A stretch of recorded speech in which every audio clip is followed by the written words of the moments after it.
We all are nervous sometimes, and we're shy sometimes, and we're afraid sometimes, and we don't take risks sometimes, and we're fearful, and we have to be careful, and those are all, that's what it means to be human. And we try to get as many people as we can on our side. So if we can get ourselves lumped with the majority, then we can feel greater. But every great innovative idea that ever happened started with a minority. Started with an individual thinking like that. Will Rogers said one time, if you find yourself on the side of the majority, you better reform. You know, if you're thinking just like everybody else thinks, what have you got to offer? What is it that this unique thing, this unique human being that has never existed before, will never exist again, has never existed in this day as it exists, as you do in this day, just like every single day. Not only are you unique on this planet, but every day you're here, you're unique on this planet. Instead of that, we say, how can we get everybody to think like I do? Let's get into majority kind of thinking, you see. And that's like one of the first things to understand, that in order to be, Emerson said it, he talked about conformity, he said, to be a man you must therefore by nature be a nonconformist. And yet we have difficulty with nonconforming people, with people who have different ideas, with people who want to try something different. People who don't accept that we always have to be the way we've always been. We have quite a bit of difficulty with that.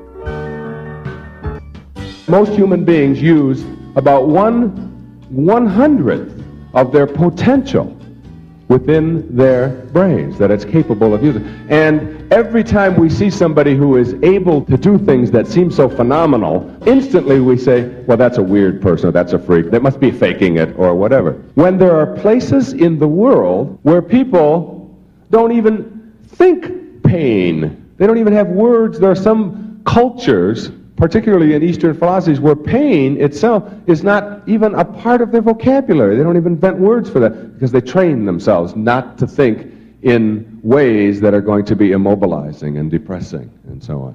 And I would work on this when I was working with people early in my career. And one of the greatest things that you can learn in your life is the understanding that as you go through your life, even the people who love you the most are not going to approve of you half of the time. Somebody says, you're a nerd. Terrible thing. I mean, one of the things you have a choice. You say, oh my God, they know. They've discovered it already. And you act like a neurotic. You have that choice. You have other choices as well. The choice to ignore that. The choice to say that's somebody else's opinion. If somebody says to me, Wayne Dyer, I don't like your books. Well, I expect that when you say something in public, when you talk to a lot of people, when you write something, that there are going to be a lot of people who aren't going to like what you say. One of the highest levels, one of the highest places you can get to in your life is a place called being independent of the good opinion of other people. Not necessarily needing everyone to approve of you all of the time. And we ought to have a lot of people out there who understand that, so that when they go through their lives and they run into disapproval, that instead of becoming depressed about that you understand that that's a condition. That's what it means to be a human being. I'm saying don't become immobilized ever by what anybody else thinks of you. And when you do, understand that all you are doing is saying your opinion of me is more important than my own opinion of myself. Every time you're down. Every time you're down. That you are making other people's opinions of you more important. Now, a great misinterpretation there is that somehow this is a selfish philosophy.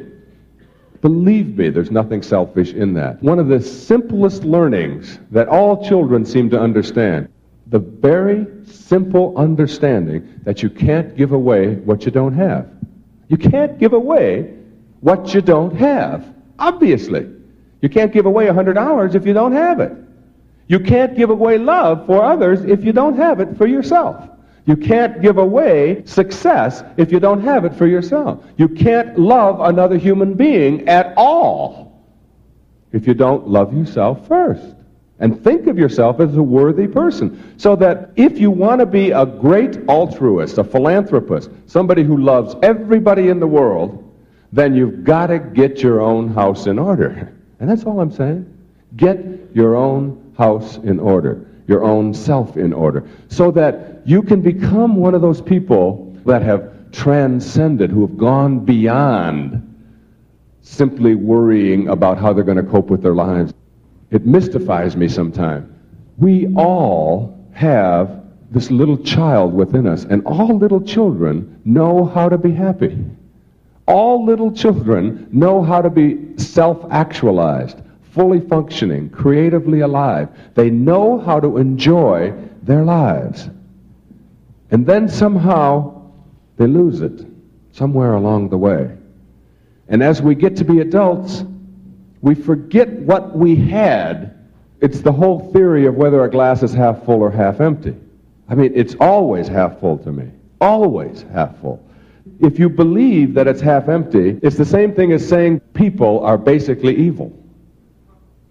And that's a basis for a big theory in psychology. That's what psychoanalytic theory is really basically all about, is that each one of us have an id somewhere within us, and that's an untamed monster. That's something that we have to watch out for, and it will capture us, and it'll destroy us, and it's that all of us have this evil creature residing within us.